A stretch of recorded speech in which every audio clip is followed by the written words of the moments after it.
again, Southeast Polk Junior High. I'm Mrs. Armentrout coming to you from the library, and I want to share with you a book from our teen issues section, drama and issues, called Schooled by Gordon Korman. Do you know what a hippie is? A hippie is somebody that, I guess they were pretty popular back in the 60s and 70s, free-spirited, had their own kind of way of life and very in tune with nature. This book is about a hippie that is your age, Capricorn Anderson, and I'll read just a little bit about Capricorn. Capricorn Cap Anderson has never watched television. He's never tasted pizza, never even experienced a wedgie. Since he was little, his only experience has been living on a farm commune and being homeschooled by his hippie grandmother, Rain. But when Rain falls out of a tree while picking plums and has to stay in the hospital, Cap is forced to move in with the guidance counselor and her cranky teenage daughter and attend the local middle school. While Cap knows a lot about tie-dyeing and Zen Buddhism, no education could prepare him for the politics of public school. Right from the beginning, Cap's weirdness makes him a moving target at Claveridge Middle School, dubbed C Average by the students. He has long, ungroomed hair, wears hemp clothing, and practices Tai Chi out on the lawn.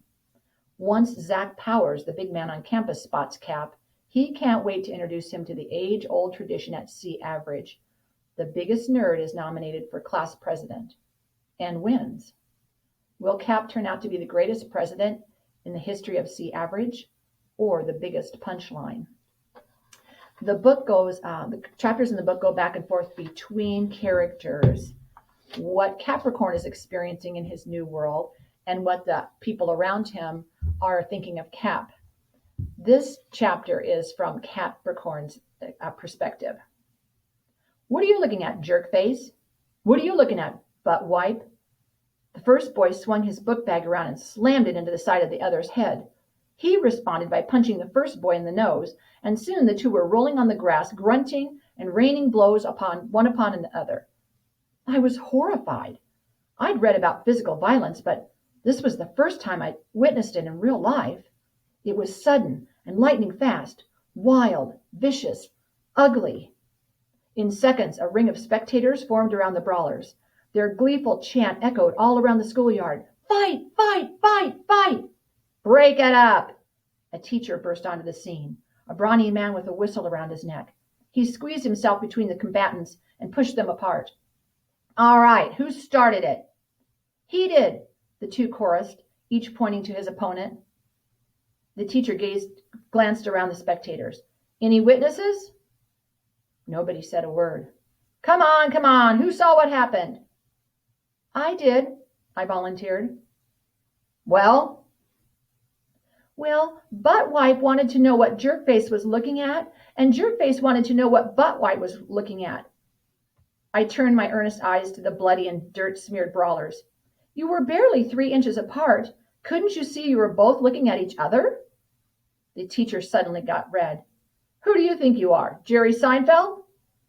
No, you must be confusing me with another student, I told him. My name's Capricorn Anderson. Are you talking back to me? I hesitated. The whistle teacher had asked me a question, and I'd answered by talking. So, yes, I ventured uncertainly.